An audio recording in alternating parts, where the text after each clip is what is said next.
ante. So guys, may share lang ako sa inyo kasi kanina nakita ko na kailangan ko na palang bumili ng grocery. At dahil hindi tayo pinanganak na rich kid, kailangan natin budgetin yung pera natin mga B. So naisipan kong i-try yung viral na murang store daw na Dali. Syempre pinakurious ako kasi mura daw. Pero bago ako pumunta doon, syempre nag-search muna ako. And mga B, nagulat ako dun sa lumabas kasi puro pala gaya-gaya dun sa mga nakasanayan nating produkto. So syempre mga B, kinabahan ako ng konti kasi parang fake. So ano sa tingin nyo guys, dapat ko ba itong subukan kahit di ako sa safety nito? Kasi mga B, alam naman nating lahat na mas importante pa rin yung kalusugan natin at yung kalusugan ng pamilya natin. And mga B, mas lalo pa ako nagduda nang mabasa ko yung masamang experience ng ibang customer nila. Katulad na lang nito. Ito, at marami pang iba. Yes guys, buraot ako at gusto ko makamura pero ayaw ko ipahamak yung pamilya ko. So kayo guys, nasubukan nyo na ba yung Dali? Ano yung mga nag-experience nyo? Paki-comment naman sa comment section. Bye! Oh, Angel, kaya ka na. Ako naman.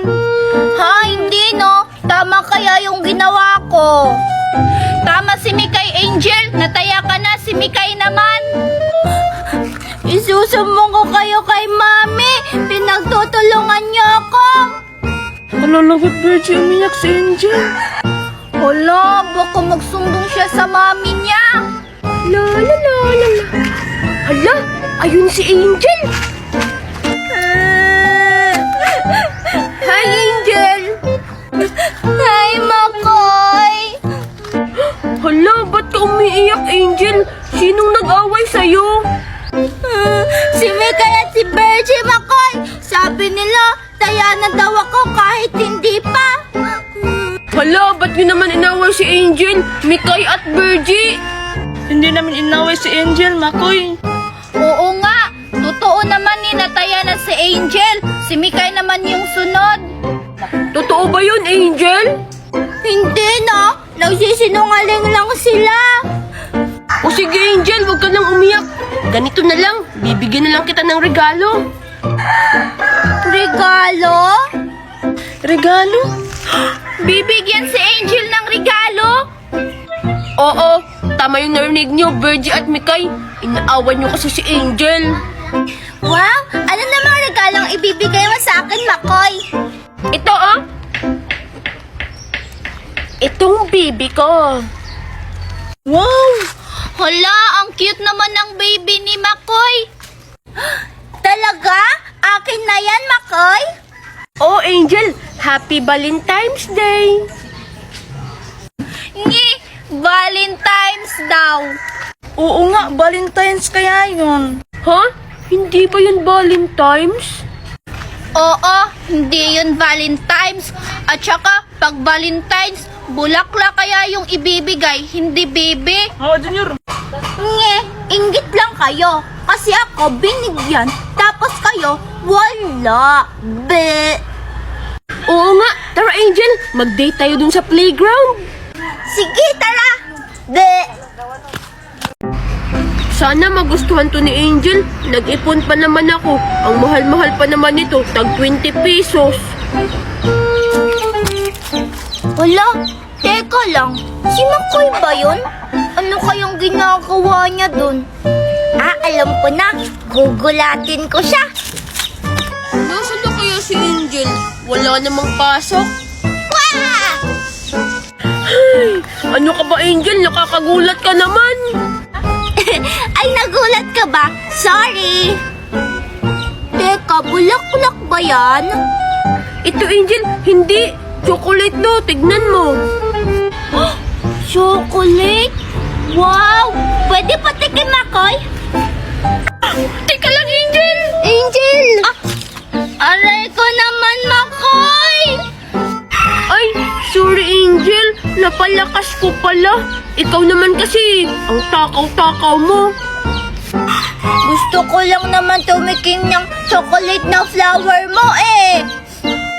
Joke lang yun, Angel. Hindi talaga to chocolate. Flower lang to. Ay, flower lang pala. Teka lang, bakit ka ba may dalang flower? May bibigyan ka ba niyan, Makoy? Meron. Talaga? Wow, ang swerte naman ng bibigyan mo niyan. May flower siya sa Valentine's. Oo naman, Angel. Sobrang swerte mo. Talaga, Makoy, para sa akin to? Oo, di ba nung nakaraang Valentine's umiyak ka kasi walang nagbigay sa'yo ng flower? Kaya ngayon, binigyan kita para hindi ka na umiyak. Wow, ang sweet mo naman, Makoy. Salamat. Hala, Virgie, si Angel ang binigyan ng flower ni Makoy. Hala, oo nga. Dapat ako yun eh.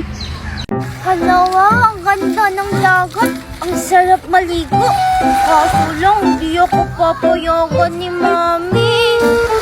Wow, ang sarap maligo kasi ang lamig-lamig ng dagat. Maliligo na nga ako. Hala, si Angel ba yun? Baka maliligo din si Angel. Tatawagin ko siya. Ay, ang sarap-sarap sana maligo. Hindi lang sana ako papakalitan ni Mami.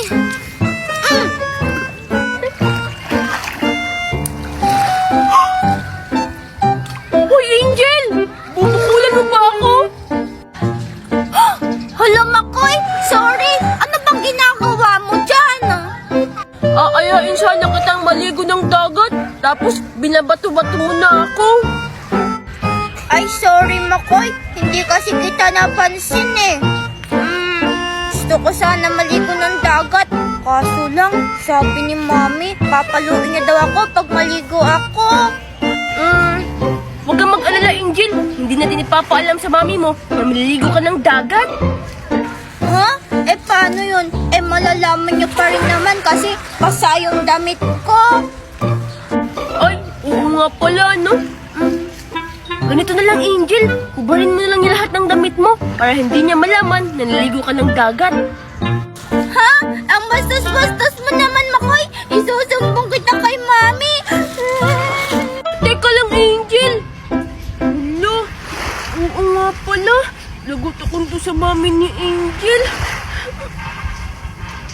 Wow! Ang laki naman itong binili sa akin ni Daddy na stick. Oh, tapos ang dami-dami pa. Wow! Nasaan kaya si Angel? Makikipaglaro sana ako sa kanya. Dito ko na lang to kakainin. Baka makita pa ni Makoy. Humingi pa sa akin. Wow!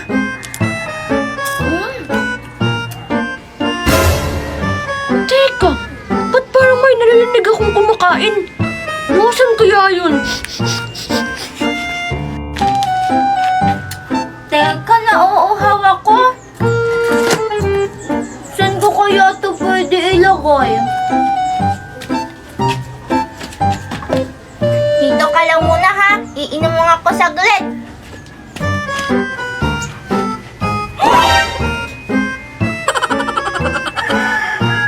Wow! Stick oh! Ang dami! Kanino kaya yan? Ang dami! Parang wala pang bawas! Wow! Ay, salamat. Nakainom na rin ako ng tubig. Babalikan ko na ngayon stick ako. Raramihan ko na ng pagkain. Ang sarap-sarap naman ito! Ang dami! Ubusin ko ngayon!